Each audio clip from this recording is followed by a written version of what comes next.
Christ our helper and redeemer. August 4.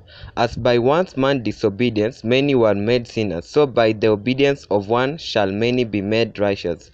Romans 5:19. Because man fallen could not overcome Satan with his human strength, Christ came from the royal courts of heaven to help him with his human and divine strength combined. Christ knew that Adam in Eden, with his superior advantages, might have withstood the temptation of Satan and conquered him.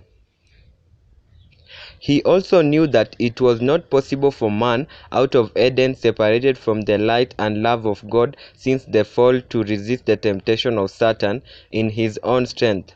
In order to bring hope to man and save him from complete ruin, he humbled himself to take man's nature, that with his divine power combined with the human, he might reach man where he is. He obtains for the fallen sons and daughters of Adam that strength which it is impossible for them to gain for themselves, that in his name they may overcome the temptation of Satan.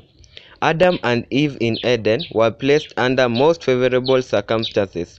They were without the condemnation of sin.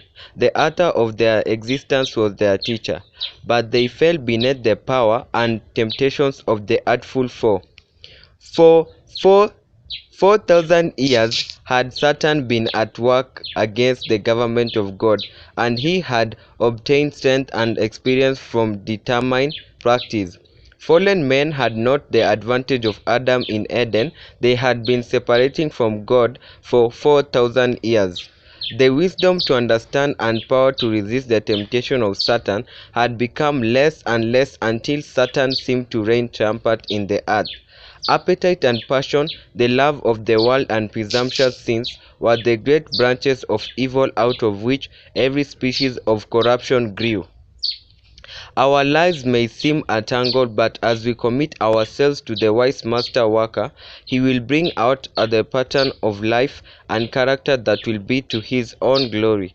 And that character which expresses the character of Christ, will be received into the paradise of God. Everyone who by faith obeys God's commandments will reach the condition of sinless in which Adam lived before his transgression.